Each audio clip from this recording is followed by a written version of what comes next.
Hey guys, it's Ruby Kedney here. I'm coming to you live from the Next Steps room. If you don't know where the Next Steps room is, come hang out with me on Sundays. This is where I teach a Next Steps class to anyone looking to take the next steps in their faith here at Shepherd Church.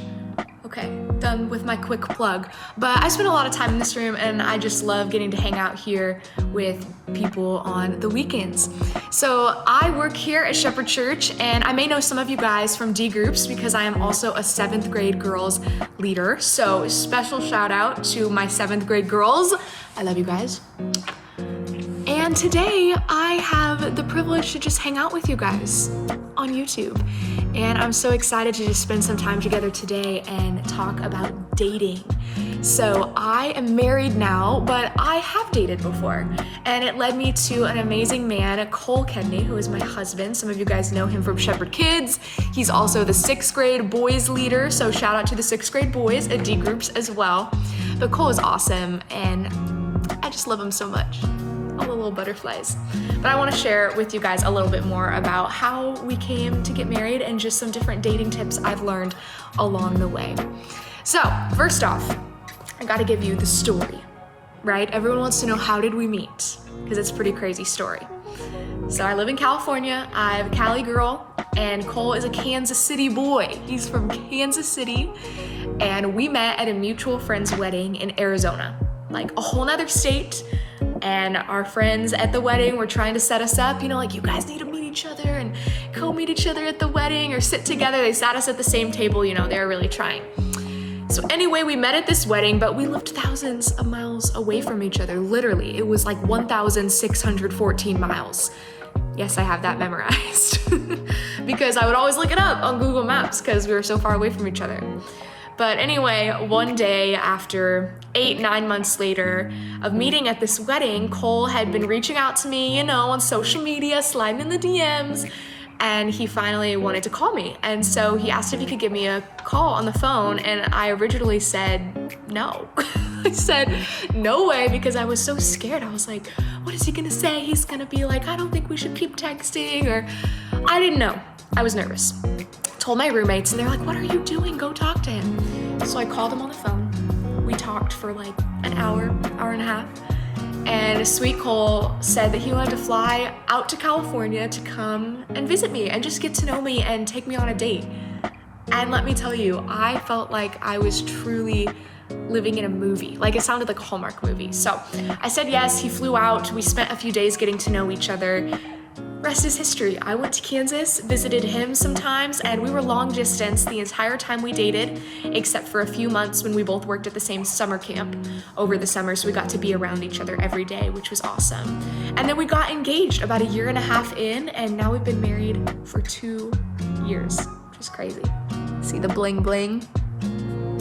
Anyway, that is our story, and it's so crazy. I never thought that God would lead me to a long distance relationship like that, but I'm so glad it's our story, and I just wanted to share a few tips and pieces of advice with you for long distance or not long distance, just dating in general. So, first piece of advice that I have for you is to heal before you jump into a relationship. So let me break that down for you. I was in a not so great relationship before I even met Cole. And it was not healthy for me. I knew I needed to get out of it, which eventually I did, praise God, through God convicting me, through friends, and I needed some time to heal. And so I took time to go to counseling, huge advocate for counseling, and I talked with friends, family members, and really tried to work hard at this healing process because it had left me pretty broken and just in a bad spot, honestly. I was not as connected to God as I would have liked to been. So I did that for about 8 or 9 months, and we know that healing is a continual process. It's not just something that you arrive at. But I did feel like, okay, I might be in a good place to get to know this Cole guy because it had been about 9 months since that end of that other relationship. So I asked some close friends and family, do you think I'm ready for something like this? And I would encourage you guys to do the same. Ask people in your life, do you think I'm ready? And it may not be a bad relationship you had, but just any sort of trauma or hard life events that you guys have been through. Make sure you do some of that healing and just run to Jesus first before you jump into a relationship. Because because you want to be your best whole self when you're in that relationship. So that's my first piece of advice. Heal before you jump into the relationship. You can still be healing throughout it, but I would definitely work on your heart and take care of your soul before you jump in. I'm not saying you have to be perfect. I'm definitely not perfect. I still go to counseling. Shout out to all you people doing that and working on your heart. I'm proud of you. Okay, second piece of advice that Cole also talked about in his YouTube video, so go ahead and check it out. I'm acting like it's right here, but maybe they'll put it here. Go check out his video at Shepherd Youth YouTube, and he talks about this piece of advice too, which is having a monthly chat. This is something that has greatly benefited me and Cole when we were dating and now when we are married. So this monthly chat is really when you just talk about all things relationship during that chat. It could be a weekly, it could be monthly, whatever you prefer, but during that time is when you can talk about the relationship. How are things going? Where do we see this going? Would we ever want to get married one day, once you've been dating for a while? What are our priorities? How are you doing spiritually, physically, emotionally, mentally? I loved these chats, and I still do because we still do them on Mondays. We do them weekly now, and we go get our Starbucks, of course, and we sit down and just get to chat about these things, even as we're married.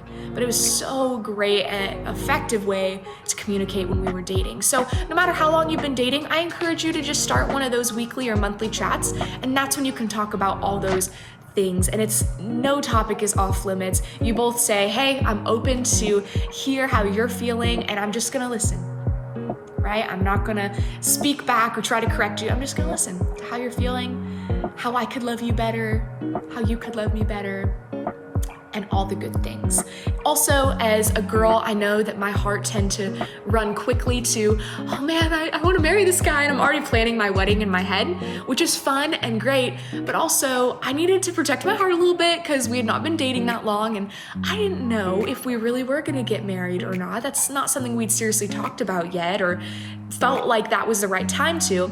So during those chats was when I could allow myself to talk and think about those topics. The rest of the time, just have fun, get to know each other, talk about life, and you can talk about those marriage or furthering the next step in your relationship during those chats. So then no topic is off limits. So those are my pieces of advice for you. And yeah, that's what I got for you guys, Shepherd Youth. I love you all so much. If you ever want to talk about dating, anything, marriage, our dog champ, Starbucks, whatever, I'm here for you, and I love you guys. Bye.